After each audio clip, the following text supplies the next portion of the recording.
안녕하세요. 새벽 묵상 보리떡 진행하겠습니다.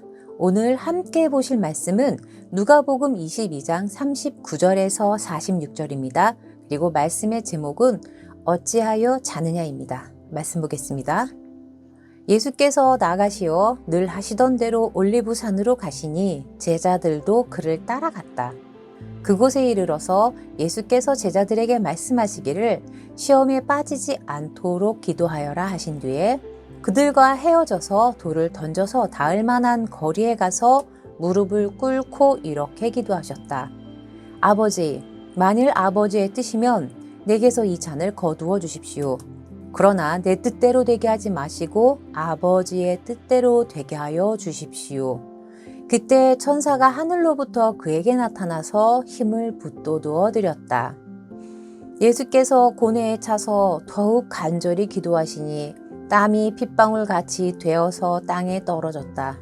기도를 마치시고 일어나 제자들에게로 와서 보니 그들이 슬픔에 지쳐서 잠들어 있었다. 그래서 그들에게 말씀하셨다. 왜들 자고 있느냐?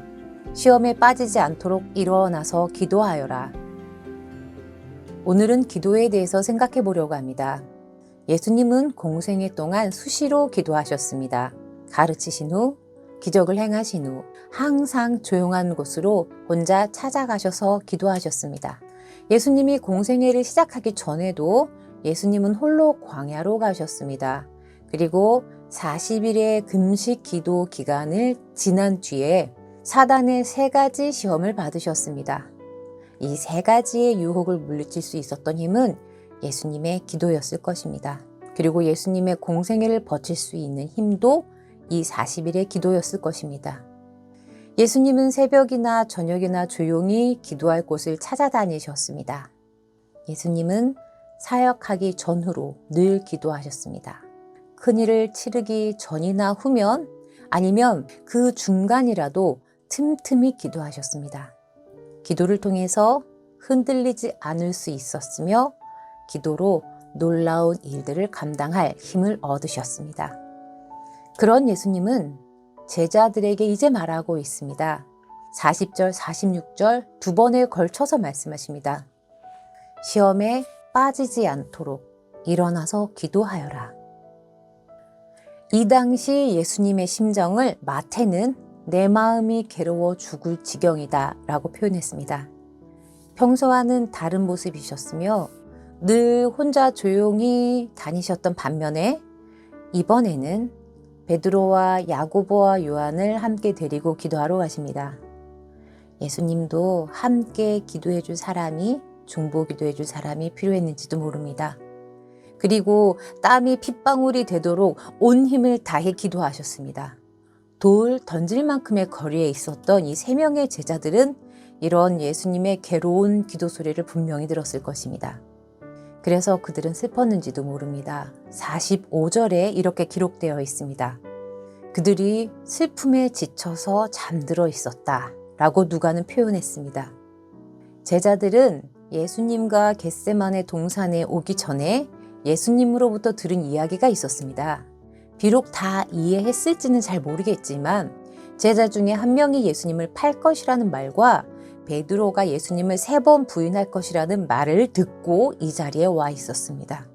그리고 이 내용들이 예수님의 고통스러운 기도 소리를 들음과 동시에 떠올라서 마음이 짓눌렸을 것입니다. 제자들은 시험에 빠지지 않도록 기도하라는 말은 들었지만 그들은 슬픈 마음만 있었을 뿐 그 마음을 기도로 옮기지는 못했습니다. 마음은 있으나 그 마음이 행동으로 옮겨지는 것은 또 다른 차원인가 봅니다. 제자들은 45절에 슬픔에 지쳐서 거기까지는 좋습니다. 근데 잠들어 있었습니다. 이런 제자들을 예수님은 보셨습니다. 3년을 예수님과 함께 지내며 헌신한 제자들입니다. 예수님은 이들을 깨우시면서 다시 한번 말씀하십니다. 시험에 빠지지 않도록 일어나서 기도하여라. 이 말씀은 마치 지금의 저희에게 해주시는 말씀 같습니다. 시험에 빠지지 않도록 일어나서 기도하여라. 휘몰아쳐 올 시험 앞에서 제자들은 예수님과 함께 깨어 기도했어야 합니다. 슬픔과 번민이 마음을 짓누를 수 있습니다. 비록 슬픔과 번민이 마음을 짓누르더라도 기도했어야 합니다. 이후 유다는 예수님을 배신했고 제자들은 뿔뿔이 흩어졌으며 베드로는 예수님을 3번 부인했습니다. 기도는 휘몰아쳐 오는 시험과 유혹 앞에 마음을 지키는 힘입니다. 중심이 흔들리지 않고 다가오는 어려움을 담담히 견딜 힘을 주는 것이 기도입니다. 앞으로 우리에게 어떤 어려움과 고통이 다가올지 모릅니다. 그런 상황을 버티는 힘, 그리고 뚫고 가는 힘은 기도입니다. 기도를 통해서 하나님께서 우리에게 주신 마음을 지킬 수 있습니다. 성경 공부를 통해서는 바른 가치관을 세울 수 있습니다. 성경 공부를 통해서 바른 가치관을 세웠다면 기도를 통해서 내가 세운 가치관을 지켜나갈 힘을 얻게 됩니다. 유창한 언어를 사용하지 않아도 됩니다. 오랜 시간 할 필요도 없습니다. 기도란 하나님을 마주하는 시간이며 그 시간을 통해서 위로받고 하나님의 뜻을 알아가는 과정일 뿐입니다. 나의 문제를 두고 대화를 해도 괜찮고 타인을 위해 기도해도 괜찮습니다. 그리고 나라와 민족을 위해 기도해도 괜찮습니다. 대화해도 괜찮습니다. 그냥 살아계신 하나님과 마주하는 시간입니다. 주제가 무엇이든 상관이 없습니다. 그리고 그 시간을 통해서 정한 뜻을 이끌어가는 힘을 얻는 것입니다. 휘몰아쳐 올 시험이 두려워집니다. 휘몰아쳐 올 어려움들이 두려워집니다. 이럴 때일수록 기도를 통해서 위로와 버틸 힘을 얻으시기를 소망해 봅니다. 기도하겠습니다. 사랑의 하나님, 아픔과 고통 속에 있는 이태원 참사의 유족들을 위로하여 주시옵소서. 하루 이틀 사이 해결될 아픔이 아닙니다. 그러나 하나님, 그들의 마음속에 함께하여 주시옵소서.